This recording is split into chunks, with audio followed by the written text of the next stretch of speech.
인공위성과 우주탐사선 등을 실어 나르는 발사체는 일반적으로 지상에서 발사됩니다. 그런데 국방부가 지난달 31일에 흥미로운 로켓 개발 계획을 공개했습니다. 국방부는 지난달 31일에 국회 국방위원회 업무보고 자료를 통해 미사일 지침 종료에 따라 이같이 방위 역량을 강화하겠다고 밝혔습니다. 국방부는 업무보고 자료에서 미사일 지침 종료와 관련해 우리군 주도의 방위 역량을 보다 강화할 수 있도록 전력체계 등을 보완, 발전하겠다고 밝혔습니다. 이어 공중 해상 기반 우주 발사체를 운용할 수 있는 다양한 플랫폼 등을 개발할 것이라고 설명했습니다. 즉, 공중 기반 우주 발사체를 운용할 수 있는 다양한 플랫폼 등을 개발하겠다는 내용입니다. 지상 발사대가 아니라 항공기에 탑재해 공중에서 우주 로켓을 쏘아 올리겠다는 것입니다. 공중 기반 우주 발사체는 중형 혹은 대형 항공기에 탑재한 우주 로켓을 항공기에 실어 상공에서 발사한 뒤 성층권 이상 공간으로 쏘아 올리는 방식입니다. 지상에서 로켓을 발사하는 것보다 발사 비용이 저렴하고 고정된 위치가 아닌 가변적 위치에서 적시에 발사할 수 있습니다.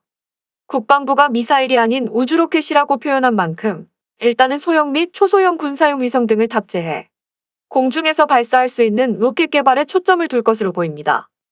다만 안보 상황이 엄중해지면 탑재체의 위성이 아닌 탄두를 달 수도 있어 북한의 핵미사일 위협을 효율적으로 억제할 수 있는 수단으로 진화할 여지도 있습니다. 그럼 과학기술정보통신부가 아닌 국방부가 우주로켓 플랫폼 개발에 나서려는 까닭은 무엇일까요?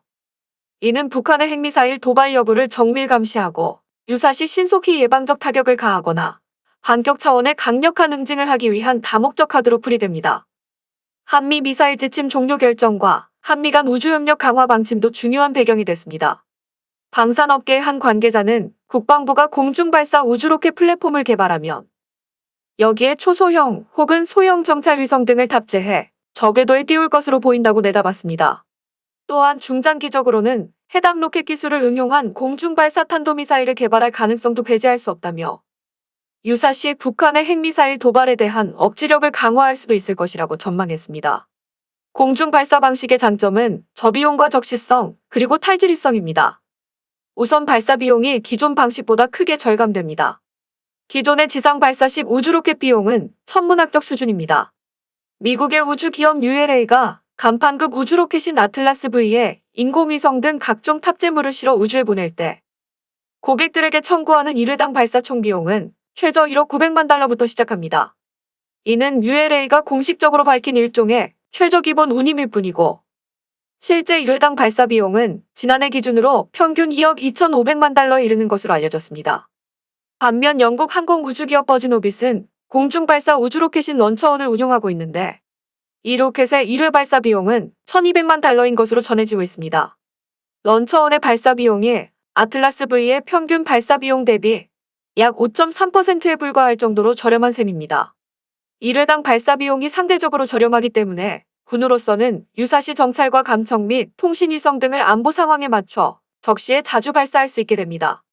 공중 발사 방식은 지상 발사보다 일반적으로 대기 밀도가 낮은 고고도에서 이루어지기 때문에 기상 조건의 제약도 덜 받습니다. 지정학적 발사 제약을 벗어날 수 있는 탈지리성의 효과도 기대됩니다. 우리 군은 부족한 대북 정찰 자산을 보완하기 위해 최소 10여 기의 소형 위성군을 띄워 실시간에 근접한 수준의 북한 감시를 고려 중인 것으로 알려졌습니다. 이를 위해 지구 저궤도를 도는 각 소형 위성들의 한반도 일대에 정찰 위치 방문 주기를 최소화하려면 보통은 경사각도 45도 수준의 경사궤도의 위성을 올려야 합니다. 그러나 전남고흥의 나로우주센터에서 지상 발사 방식으로 우주로켓을 쏘아서는 위성을 해당 경사궤도에 올리기 어렵습니다.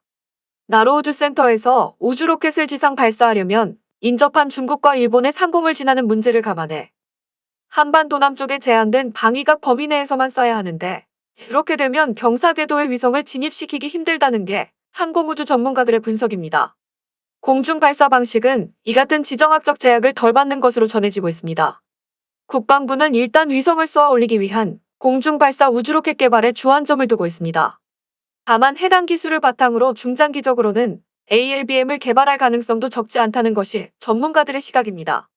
방산업계의 한 관계자는 우주로켓과 미사일은 기술의 원료가 같기 때문에 탑재체 자리에 위성이 아닌 탄두를 싣는 탄도미사일로 응용 개발될 여지가 있다며 북한이 사실상 탄도미사일인 광명성을 개발했을 당시에 추가적인 국제 제재를 피하려고 우주 발사체라고 주장할 수 있었던 것도 궁극적으로 탄도탄과 우주로켓 기술을 구분하기가 쉽지 않기 때문이라고 설명했습니다.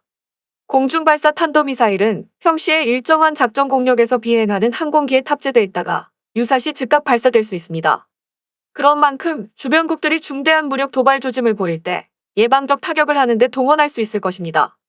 또한 만약 북한이 핵도발 등을 통해 우리 측 지상군에 선제 공격을 하더라도 ALBM을 탑재한 항공기가 이를 회피할 수 있는 공역에 머물면 북한에 보복 응징을 가할 수 있으므로 북한의 섣부른 도발을 억제하는 심리적 효과를 발휘할 수 있습니다. 현재 우리나라는 지대지 탄도미사일을 기반으로 한 현무 시리즈 개발에 성공해 함대지와 잠대지, 탄도탄으로까지 파생 범위를 넓히고 있습니다. 따라서 추가로 신형 탄도미사일을 개발할 수 있는 역량과 기반도 상당히 갖춘 것으로 평가되고 있습니다. 때문에 우리 군이 공중발사 우주로켓이나 ALBM을 개발하려면 이를 탑재할 항공기를 확보하는 것도 중요합니다. 학계 전문가들은 우리 군이 보유한 KF-16과 F-15K 전투기는 물론이고 C-130 허큘리스 수송기 등을 개량하면 ALBM을 탑재할 수 있다고 분석했습니다. 기존 기종을 개량하지 않고 신형 수송기를 독자 개발에 활용할 가능성도 배제할 수 없습니다. 마침 한국항공우주산업은 최근 우리 군이 보유한 노후 수송기 등을 교체해 중형 수송기의 독자적 개발 방안을 올해 군에 제안할 것으로 전해져 공중발사 우주로켓과 연동될지 주목되고 있습니다. ALBM 개발은 지난 1960년대 미국이 시작했습니다. 명칭은 AGM-48 스카이볼트 미사일입니다.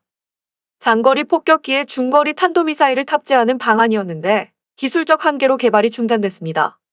1970년대에는 미국 공군이 주도해 대륙간 탄도미사일급 미사일을 항공기에 실어 발사하는 시험을 진행했는데 이 역시 전력화 단계에는 이르지 못했습니다. 근래에는 러시아와 중국이 추월하고 나섰습니다. 러시아는 이미 ALBM급 미사일을 개발해 운용 중인 것으로 전해졌습니다. 중국도 사거리 3000km급 ALBM 연구 개발에 속도를 내고 있으며 해당 미사일은 2단 고체 연료 엔진 기반이며 핵탄두를 탑재할 수 있는 것으로 평가됩니다. 중국은 이를 투발할 수 있는 신형 장거리 전략폭격기 시험도 이미 진행하고 있습니다. 실전 배치 시 한국과 일본은 물론이고 미국의 괌과 알래스카 등도 위협할 수 있다는 것이 해외 군사 전문가들의 분석입니다. 국방부는 31일 국회 국방위원회 업무보고 자료에서 한미 우주협력 강화에 대한 계획도 공개했습니다. 국방부는 연내에 전자광학 위성 감시체계를 전력화하고 내년에 군 정찰 위성의 최초 발사를 추진하겠다는 내용입니다. 또한 지난 2013년부터 한미 간 국방우주협력회의를 운영해 우주 상황인식 정보를 공유하고 전문 인력을 교류하며 우주 훈련 참가 확대 및 우주 정책 공동 발전 등 다양한 분야의 협력을 확대하고 있음을 소개했습니다. 한편 국방부는 하반기 한미연합훈련과 관련해 후반기 연합지휘소 훈련 관련 제반 여건을 종합적으로 고려해 긴밀하게 협의 중이라며 코로나19 사태와 전투준비 태세 유지, 또한 전시 작전 통제권 전환 여건 조성 등을 위한 외교적 노력 지원 등을 종합적으로 고려해 판단하겠다고 밝혔습니다. 아무튼 지정학적 발사 제약을 벗어날 수 있는 탈지리성의 효과와 기상 조건의 제약을 덜 받는 공중발사형 탄도미사일이 개발된다면 주변국들의 위협에 효과적으로 대비할 수 있는 진정한 게임체인저가 될 것으로 보입니다.